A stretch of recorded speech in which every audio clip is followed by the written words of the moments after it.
Hi hello ಎಲ್ಲರಿಗೂ ನಮಸ್ಕಾರ. ನನ್ನ ಕಾಲ್ಪನಿಕ ಕಥಾಲೋಕ ಯೂಟ್ಯೂಬ್ ಚಾನಲ್ಗೆ ಸ್ವಾಗತ. ಇನ್ನು ಯಾರೆಲ್ಲ ಸಬ್ಸ್ಕ್ರೈಬ್ ಆಗಿಲ್ವೋ ಬೇಗ ಸಬ್ಸ್ಕ್ರೈಬ್ ಆಗಿ, ಹಾಗೆ ಮುಂದಿನ ಅಪ್ಡೇಟ್ಸ್ ಗಳಿಗಾಗಿ ಬೆಲ್ ಐಕಾನ್ ಅನ್ನು ಒತ್ತುವುದು ಮರೆಯದು. ಅದೇ ಫಸ್ಟ್ ನಾನು ಅವಳನ್ನ ನೋಡಿದ್ದು. ಈಗಿನ ಲಕ್ಕಿ ಆಗಿದ್ರೆ ಅವಳನ್ನ ಅಲ್ಲೇ ಹೋಗಿ ಮಾತಾಡಿಸ್ತಿದ್ದೆ ಅನ್ಸುತ್ತೆ. ಬಟ್ ಆಗಿನ ದಚ್ಚುಗೆ ಹೆಣ್ಮಕ್ಳ ಜೊತೆಗೆ ಮಾತಾಡಿ ಅಭ್ಯಾಸನೇ ಇರಲಿಲ್ಲ. ಅಮ್ಮ ಅಜ್ಜಿ ಅಷ್ಟೇ ಪ್ರಪಂಚ. ಮತ್ತು ಹೆಣ್ಮಕ್ಳ ಜೊತೆ ಒಂಚೂರು ಮಾತಾಡಿದರೆ ಅದು ಸ್ಕೂಲ್ ಟೀಚರ್ಸ್ ಹತ್ರ ಅಷ್ಟೆ. ಎಲ್ಲರೂ ನನ್ನ ಚಿರತೆ ಅಂತ ಕರೆದ್ರು. ಹೆಸರು ಮಾತ್ರ AB ಅಂತ ಕರೆಯೋರು. ಅಮೇಝಿಂಗ್ ಬಾಯ್ ಅಲ್ಲ, ಅಂಜು ಬುರ್ಕ ಅಂತ. ಹೌದು, ಅಷ್ಟು ಭಯ ಪಡ್ತಿದ್ದೆ ನಾನು. ಓಡೋದಂದ್ರೆ ತುಂಬ ಇಷ್ಟ. ಎಷ್ಟು ದೂರ ಬೇಕಾದರೂ ಒಂದೇ ಸಮನೆ ಓಡ್ತಿದ್ದೆ. ಮನ್ಸಿಗೆ ಬೇಜಾರಾದರೂ ಓಡ್ತಿದ್ದೆ, ಖುಷಿ ಆದರೂ ಓಡ್ತಿದ್ದೆ. ಒಂಥರ ಓಡುವಾಗ ನನ್ನ ಸುತ್ತ ಇರೋ ಪ್ರಪಂಚ ಇದ್ದಲ್ಲೇ ಇರೋದು ನೋಡಿ ಖುಷಿ ಆಗೋದು ನನಗೆ ಎಂದ ಲಕ್ಕಿ ಮಾತನ್ನು ಕಣ್ಣು ಮಿಟುಕಿಸದೆ ಕೇಳುತ್ತಿದ್ದ ಚಾರುನ ನೋಡಿ ಜೋರಾಗಿ ನಗುವ ಲಕ್ಕಿ, ಏನು ವೈಫಿ ಈಗಲೇ ಹಿಂಗಿದ್ದೀನಿ, ಆಗ ಇನ್ನೆಂಗಿದ್ದ ಈ ಹಸುರ ಅಂತ ನೋಡ್ತಿದ್ಯಾ, ಅಥವಾ ಆಗಲೇ ನಾನು ಸಿಗಬಾರ್ದಿತ್ತ ಅಂತ ಫೀಲ್ ಆಗ್ತಿದ್ಯಾ ಎಂದು ಕೇಳಲು, ಆಗ ನಾನು ಸಿಕ್ಕಿದ್ದು ನಿಂಗೆ ಗೊತ್ತಾಗೇ ಇಲ್ವಲ್ಲ ಹಸುರ ಎಂದಳು. ಅವಳ ಮಾತಿಗೆ ತಬ್ಬಿಬಾದ ಬಿಬಿ, ವಾಟ್, ನೀನು ಸಿಕ್ಕಿದ ಎಲ್ಲಿ ವೈಫಿ, ಯಾವಾಗ, ಆರ್ ಯು ಸೀರಿಯಸ್ ಎಂದು ಅಚ್ಚರಿಯಿಂದ ಕೇಳಿದ. ಹೌದು ಹಸುರ, ನಾನು ಅಲ್ಲೇ ಇದ್ದೆ, ನಿನ್ನನ್ನು ನೋಡ್ತಾನೆ ಇರಲಿಲ್ಲ ಎಂದಳು ಚಾರು ಕಾಡಿಸಲು. ಎಲ್ಲಿದೆ ವೈಫಿ, ಸ್ವಲ್ಪ ಕ್ಲೂ ಕೊಡ್ತೀಯಾ ಎಂದು ಕೇಳಿದಾಗ, ನೀನು ದಿಲ್ರುಬಾ ಇದ್ದಾಗ ನಿಂಗೆ ನಾನೆಲ್ಲಿ ಕಾಣಿಸ್ತೀನಿ ಮೂತಿ ತಿರುವಿದ್ಲು.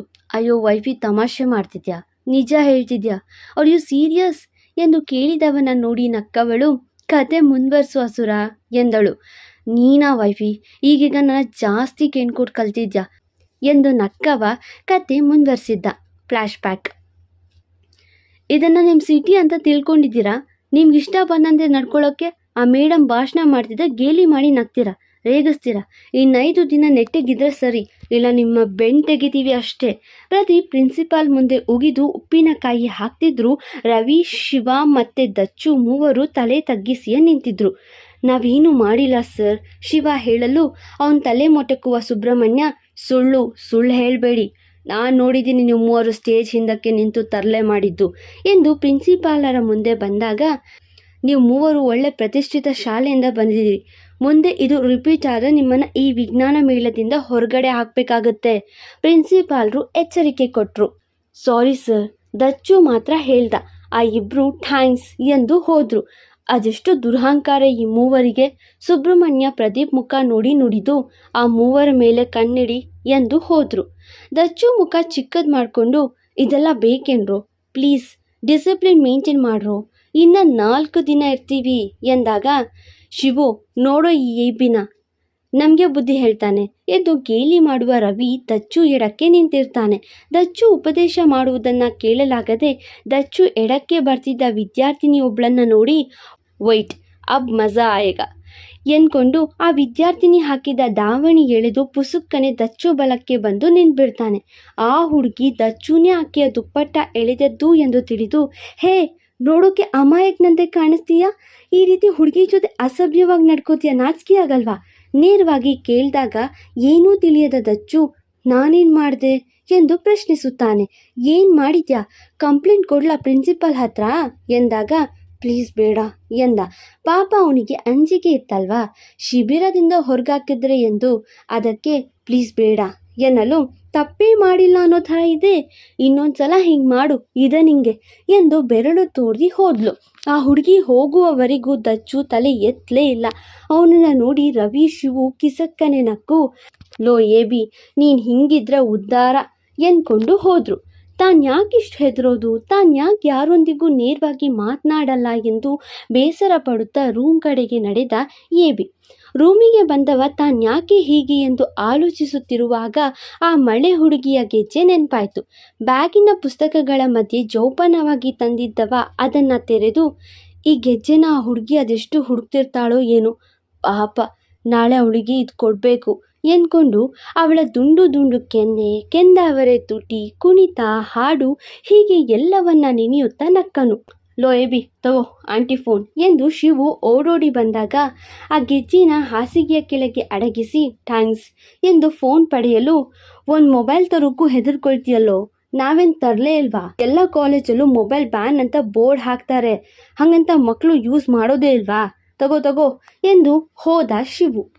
ಹಲೋ ಮಾ ಎಂದವನ ಕೂಗಿಗೆ ಶೈಲಜರವರು, ದಚ್ಚು ಮೊಬೈಲ್ ತಗೊಂಡು ಹೋಗು ಅಂತ ಹೇಳ್ದೆ ಅಲ್ವಾ ಕಂದ, ಈಗ ನೋಡು ನಿನ್ನ ಹತ್ರ ಮಾತಾಡೋಕೆ ಅವನಿಗೆ ಫೋನ್ ಮಾಡಬೇಕು ಎಂದಾಗ, ಇಲ್ಲಮ್ಮ ಅದು ತಪ್ಪು, ನೋಡಿದ್ರೆ ಪನಿಷ್ ಮಾಡ್ತಾರೆ ಎನ್ನುತ್ತಾನೆ ದಚ್ಚು. ತಗೊಂಡು ಹೋಗಿ ರೂಮಲ್ಲಿ ಇಟ್ಟಿದ್ರೆ ಆಗ್ತಿತ್ತು ಎಂದಾಗ, ರೂಲ್ಸ್ ಅಲ್ವಾಮ್ಮ ಎಂದ. ದಚ್ಚು ಕಟ್ಟುಪಾಡುಗಳಿಗೆ ವಿರುದ್ಧವಾಗಿ ನಡೆಯೋದೇ ಇಲ್ಲ ಎಂದು ಅರಿತವರು, ನೀನು ಬಿಡಪ್ಪ ಪ್ರಾಮಾಣಿಕ, ಮತ್ತೆ ಅಲ್ಲೇನು ಪ್ರಾಬ್ಲಮ್ ಇಲ್ಲ ತಾನೇ, ನಿಂಗೆ ಹಾಸ್ಟೆಲ್ ಬೇಡ ಅನ್ಸಿದ್ರೆ ತಾತನ ಮನೆಯಲ್ಲಿರು, ಹೋಗಿರೋ ಕೆಲಸ ಮುಗಿಸ್ಕೊಂಡು ಬೇಗ ಬಾಕಂದ, ನೀನು ಬಂದಮೇಲೆ ಮಂತ್ರಾಲಯಕ್ಕೆ ಹೋಗಿ ಬರೋಣ ಎನ್ನಲು, ಆಯ್ತಮ್ಮ ಎಂದ. ಅವನಿಗೆ ಹೆಚ್ಚು ಮಾತಾಡಿ ಅಭ್ಯಾಸನೇ ಇಲ್ಲ. ಮತ್ತೆ ಅಲ್ಲೇನು ತೊಂದರೆ ಮಾಡ್ಕೋಬೇಡ, ಪಪ್ಪ ಗೊತ್ತಲ್ವಾ ತುಂಬ ಸೂಕ್ಷ್ಮ ವ್ಯಕ್ತಿ ಎಂದಾಗ, ಇಲ್ಲ ಮಮ್ಮಿ ನಾನೇನು ತಪ್ಪಾಗೋ ರೀತಿ ನಡ್ಕೊಳ್ಳೋದಿಲ್ಲ ಎಂದ. ಅಪ್ಪ ಅಂದರೆ ವಿಪರೀತ ಭಯ ಹುಡುಗನಿಗೆ.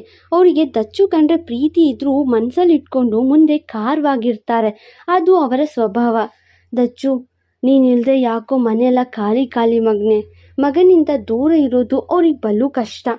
ನನಗೂ ನೀವು ತುಂಬ ನೆನಪಾಗ್ತಿದ್ದೀರಾ ಮಮ್ಮಿ, ಬೇಗ ಬರ್ತೀನಿ ಎಂದ. ಅಮ್ಮ ಎಂದರೆ ಪ್ರಾಣ.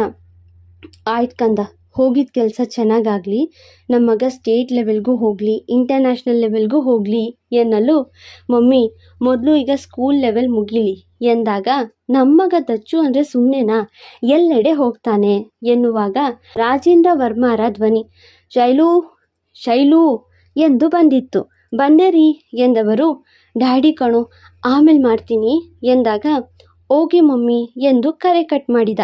ಏನು ಶೈಲು ಇಷ್ಟೊತ್ತು, ಬೇಗ ಬಾ ಎಂದವರ ಬಳಿ ಓಡಿ ಬಂದ ಶೈಲಜಾ, ರೀ ದಚ್ಚು ಅಲ್ಲೋಗಿ ಸೇರಿದ್ನಂತೆ, ಅವನ ಹತ್ರ ಮಾತಾಡ್ತಿದ್ದೆ ಎಂದಾಗ, ಅವನೇನು ಫಾರಿನಿಗೆ ಹೋಗಿದ್ದಾನಾ, ಪದೇ ಪದೇ ಕಾಲ್ ಮಾಡಿ ಯೋಗಕ್ಷೇಮ ಕೇಳೋಕೆ, ಪಕ್ಕದ ಹಳ್ಳಿಗೆ ತಾನೆ, ಅದೇನು ಕರ್ನಾಟಕದ ಹೊರಗಿದ್ಯಾ, ಹೋಗಿ ಕಾಫಿ ತಗೊಂಡು ಬಾ ಎಂದರು. ನೀವು ಯಾಕ್ರಿ ಯಾವಾಗಲೂ ಸಿಡಿಮಿಡಿಯೋದು, ಹೆಗ್ಲಿನಷ್ಟು ಉದ್ದ ಮಗ ಬೆಳೆದಿದ್ದಾನೆ, ಚೂರು ಫ್ರೆಂಡ್ಲಿ ಇರಬಾರ್ದಾ ಎಂದಾಗ, ಶೈಲು ಗಂಡು ಮಕ್ಕಳನ್ನ ಬೈದಲ್ಲೇ ಬೆಳೆಸ್ಬೇಕು, ಇಲ್ಲಾಂದರೆ ಹಲ್ಲೆ ಮೀರಿ ತಪ್ಪು ಮಾಡ್ತಾರೆ, ನೀನು ಹೋಗಿ ಕಾಫಿ ತಗೊಂಡು ಬಾ ಎಂದರು. ಅವ್ರದ್ದು ಬೇರೆ ಲೆಕ್ಕಾಚಾರ, ಏನು ಮಾಡೋಣ, ಕೆಲ ಮಕ್ಕಳನ್ನ ಗದರುತ್ತಾ ಬೆಳೆಸಿದ್ರೆ ದಾರಿ ತಪ್ಪಲ್ಲ ಅನ್ನೋ ಮೈಂಡ್ಸೆಟ್. ಆದರೆ ಕೆಲವೊಮ್ಮೆ ಹೆಚ್ಚು ಅನುಮಾನ, ಹೆಚ್ಚು ಗದರುವಿಕೆ, ಹೆಚ್ಚು ಮುಂಗೋಪ ತೋರುವುದು ಕೂಡ ದಾರಿ ತಪ್ಪುವಂತೆ ಮಾಡುತ್ತೆ ಅನ್ನೋದು ಮರ್ತ್ಬಿಟ್ಟಿದ್ದಾರೆ. ಆ ರಾತ್ರಿ ಮತ್ತೆ ಶೈಲಜಾರವರು ಕರೆ ಮಾಡಿ ಮಗನಿಗೆ ಊಟ ಮಾಡಿ ಮಲಗಲು ಹೇಳಿದರು. ಹಾಗೆ ರಾತ್ರಿ ಮುಗಿಯಿತು. ಮಾರನೇ ದಿವಸ ಬೆಳಗಿದ್ದು ಸ್ನಾನ ಮುಗಿಸಿ ಕಾಲೇಜು ಕ್ಲಾಸ್ ಒಂದರಲ್ಲಿ ತಯಾರು ಮಾಡಬೇಕಿದ್ದ ನೀರು ಶುದ್ಧೀಕರಿಸುವ ಮಾಡೆಲ್ ಕಡೆ ಗಮನ ಹರಿಸಿ ನಡೆದಿದ್ದ ದಚ್ಚು.